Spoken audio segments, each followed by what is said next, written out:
Kaya mga idol, kumusta kayong lahat? Sinong sa inyong kumakain ng ganito? Nag-uulam ng ganito? Bunga ng malunggay. Tawag sa Tagalog hagod-hagod. Taas ang kamay, yung mga Ilocano dyan, mga batang tinagaw. Meron akong malunggay dito. Niluluto tayo ng pinakbet. Pinakbet Ilocano to mga idol. Pero bago ako magpatuloy mga idol, kung gusto niyo akong sundan sa aking isang social media platform, ito po ang aking account. At batiin ko muna yung aking mga subscribers, 1,394 subscribers sa isang social media account. Kaya mga idol, magandang gabi sa inyo lahat. Samahan niyo ako magluto tayo ng pinakbet Ilocano mga idol. At syempre mga idol, batiin ko rin yung aking mga idol sa Facebook, lalong-lalo na sa aking mga followers at mga kapwa content creator, mga kaibigan. So ngayong gabi mga idol, samahan nyo akong magluto tayo ng pinakbet Ilocano. Umpisa na natin mga idol, ihanda yung ating pinakbet na Ilocano. Unahin natin tong malunggay.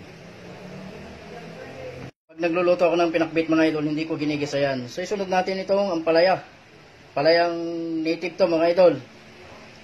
Ayan o. Sunod natin tong sitaw. Lagay natin sa ibabaw yung talong mga idol. Naghahanap ako ng native na talong, wala. So, ano bilhin natin yung hindi native. At ang siling pansigang. Optional lang to mga idol, yung siling pansigang. Kasi ako gusto ko sa pinakbet yung medyo may anghang ako nalalasahan. Sunod natin tong kamatis. Para mabango yung ating pinakbet Ilocano, lagyan natin na isang buong bawang. At ang nagpapalasa sa pinakbet Ilocano, yung bagong.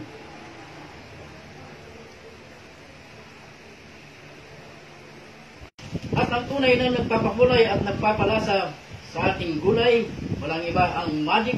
Kaya saan ka pa? Sa magic sarap. Patakan na natin yung ating nilulutong gulay.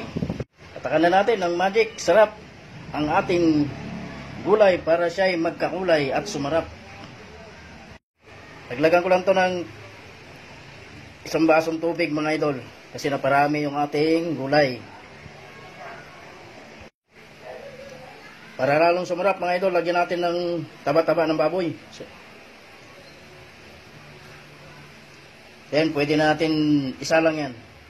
Lagyan natin mga idol yung ating pinakbet Ilocano. Takpan natin yan mga idol, pakuluin natin mga 20 minutes maximum. Yan pwede na tayo mag-serve. Haluin lang natin yung mga idol. Ang bango mga idol. Mabot ba sa inyo yung bango ng aking pinakbet Ilocano?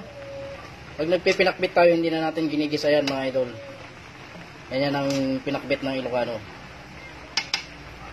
Nabaliktad natin yung ibabaw pumunta sa ilalim. Takpan ulit natin yan mga idol. Then, mga 5 minutes lang siguro pwede na tayo mag-plate at kumain. Shout out sa mga Ilocano dyan mga idol.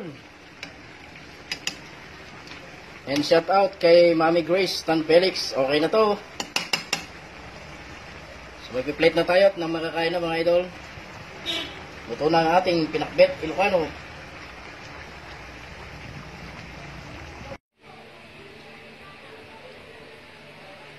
Ayan mga idol, ang ating pinakbet Ilocano. So kakain na tayo mga idol. Sarap ng ating pinakbet. Ayan mga idol, ang ating pinakbet Ilocano. Ayan. Sarap nito mga idol.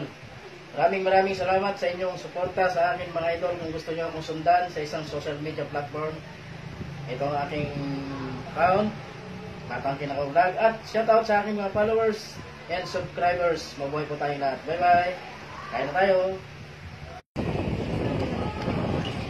Kain tayo mga idol. Ito na yung malunggay. Ang paborito kong malunggay. Hello.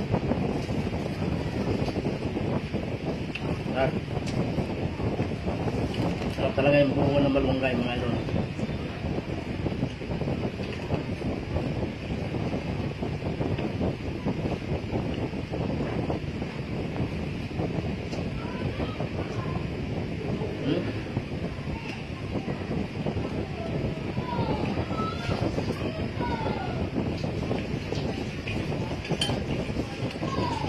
ang palayang native.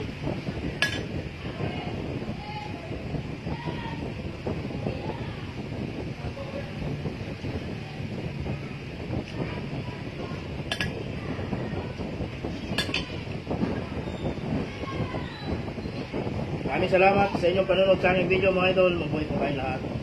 Hanggang bukas ulit. Bye bye.